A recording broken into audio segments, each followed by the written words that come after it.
Olá! O De Olho nos Bichos desta edição traz orientações para evitar doenças renais em felinos e mostra ainda uma parceria firmada entre a Escola de Veterinária da UFMG e a EPAMIG para minimizar os prejuízos causados pelos carrapatos na pecuária. O De Olho nos Bichos está começando, não saia daí!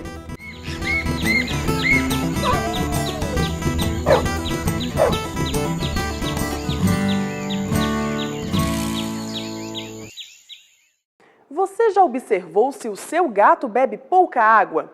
As consequências desse hábito podem causar sérios danos à saúde do seu animal.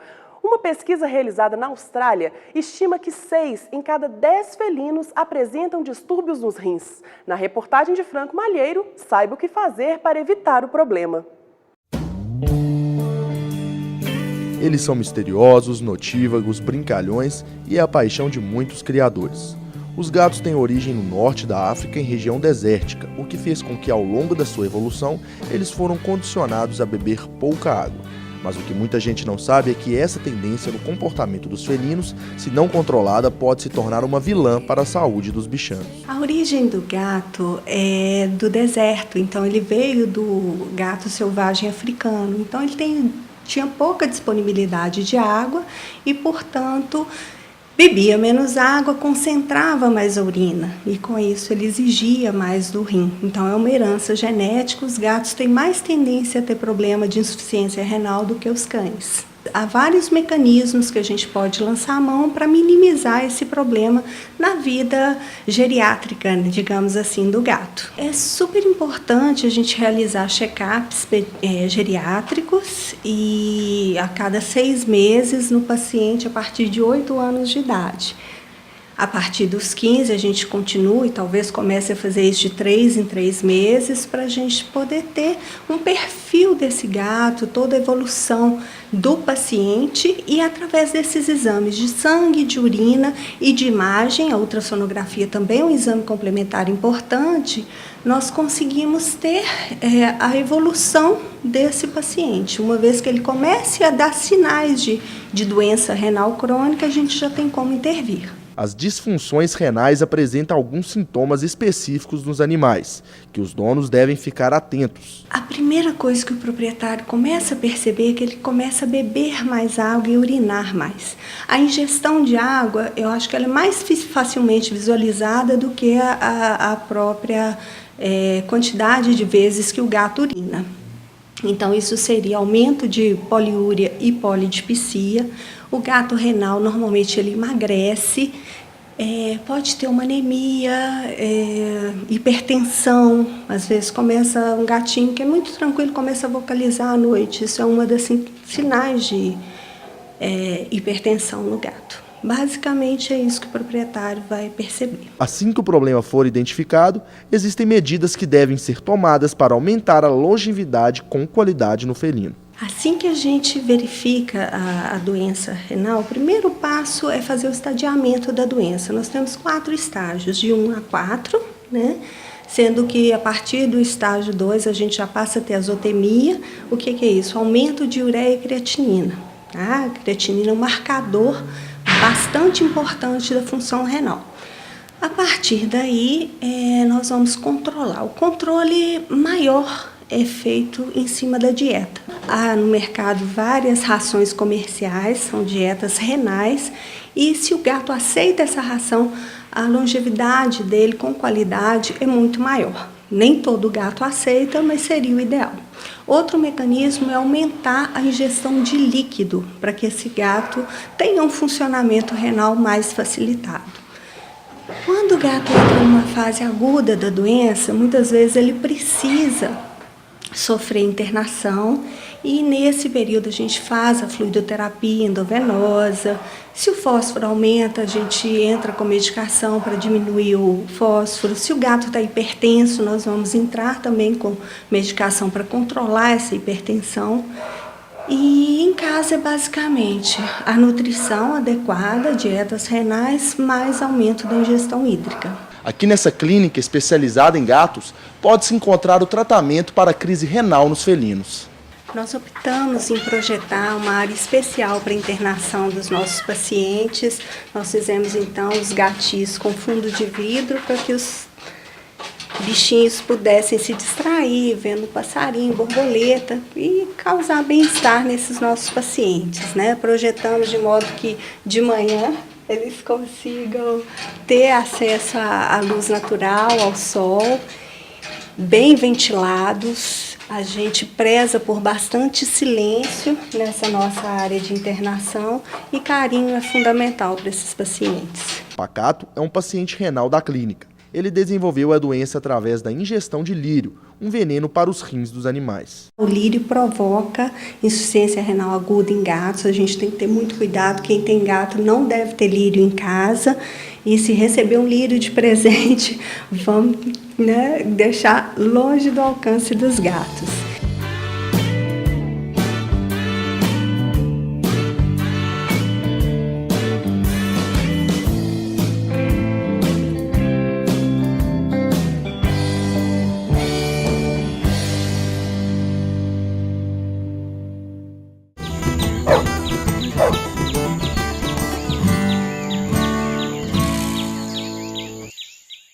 Eu sou doadora de órgãos. Para isso, não deixei por escrito. Não precisei de um guia, nem usar o braille. Simplesmente falei para minha família. Assim, o som das palavras, que é tão importante na minha vida, vai ser importante também na vida de outras pessoas.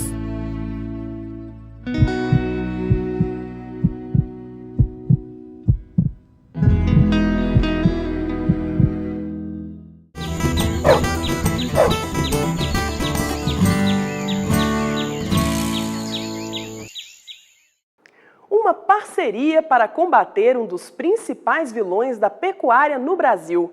Esse é o objetivo da Escola de Veterinária da UFMG e da EPAMIG, que vem desenvolvendo trabalhos para minimizar as perdas causadas pelo carrapato do boi. De origem indiana, o Rhipicephalus micrópolis, ou mais conhecido como carrapato do boi, chegou ao Brasil supostamente na colonização, nos animais que vieram do Sudeste Asiático e da África. Este parasita está presente em todo o rebanho brasileiro e é um dos principais vilões da pecuária nacional. A pecuária leiteira no Brasil é a mais prejudicada, pois o gado de leite, por ter origem europeia, é muito sensível à praga, que não tem registros de incidência na Europa. Há quase 6 anos, uma parceria firmada entre a Escola de Veterinária da UFMG e a EPAMIG vem fazendo um trabalho de melhorias técnicas no controle do carrapato. A fazenda em Prudente de Moraes, na região central do estado, serve como modelo e local de experimento para minimizar as perdas que a produção de leite sofre com o ataque do parasita. E é daqui da Fazenda Experimental Santa Rita, da EPAMIG, que vamos falar um pouco sobre o carrapato e o combate a essa praga. Uma das etapas de combate ao carrapato é o monitoramento da população da praga.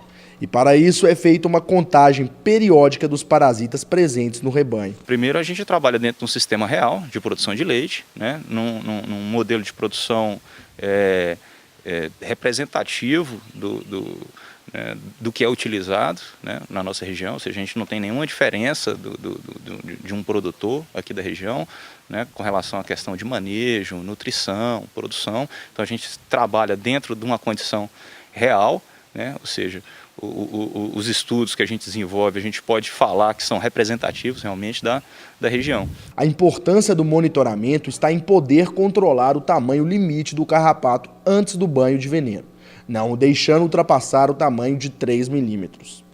Então aqui a gente, a cada 15 dias, faz uma contagem dos carrapatos. E para isso a gente utiliza apenas as fêmeas acima de 4 milímetros, que seria mais ou menos isso daqui.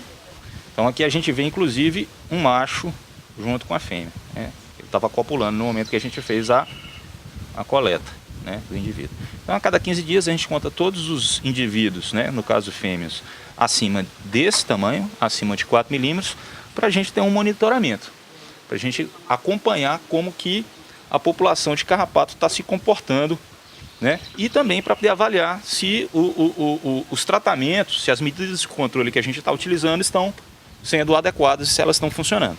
O que nós evitamos é chegar com um carrapato desse porte aqui, conforme vocês estão vendo, é um carrapato já de 8 milímetros de tamanho, às vezes até um pouco maior, porque daquele período de 3 milímetros até esse período aqui são 2 dias que ela demora para chegar nesse tamanho.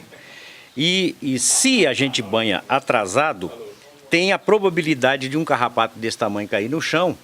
E se esse carrapato cair no chão sem presença de veneno, portanto, com todas as capacidades de vida livre, ele vai reproduzir entre 4.000 e 4.500 filhotes viáveis. Nesse período de cronograma que a gente cumpre, nós, ao banharmos os animais naquela data, nós estamos, ao evitar que um carrapato desse caia com viabilidade no chão, estamos controlando o carrapato nos animais e também no campo. Aqui em Minas Gerais, seguramente, pelo menos 80% dos produtores de leite atualmente trabalham com um equipamento desse tipo.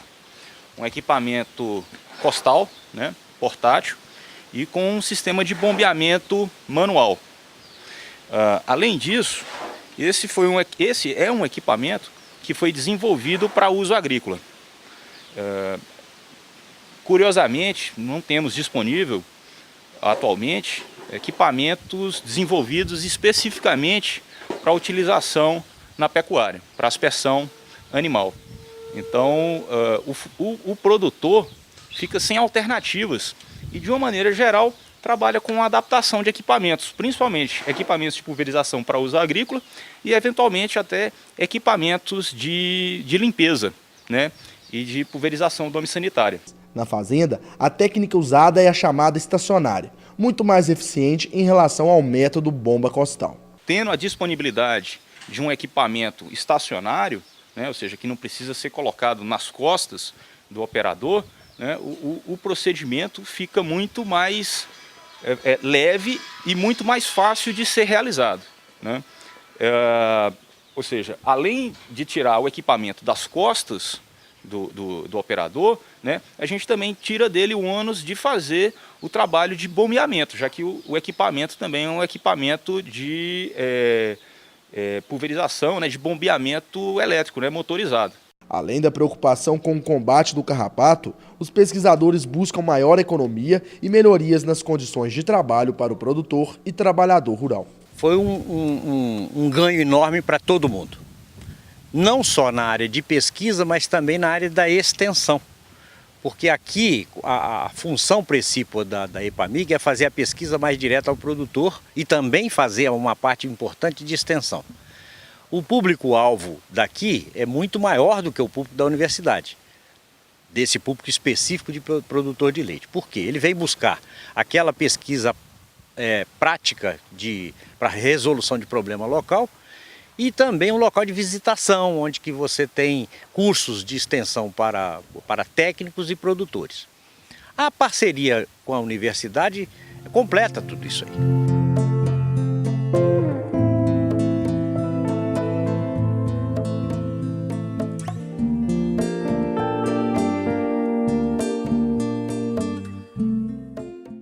Nosso programa chegou ao fim. Todas as novidades você acompanha nas páginas das redes sociais. Obrigada pela companhia e até o próximo programa. Tchau, tchau.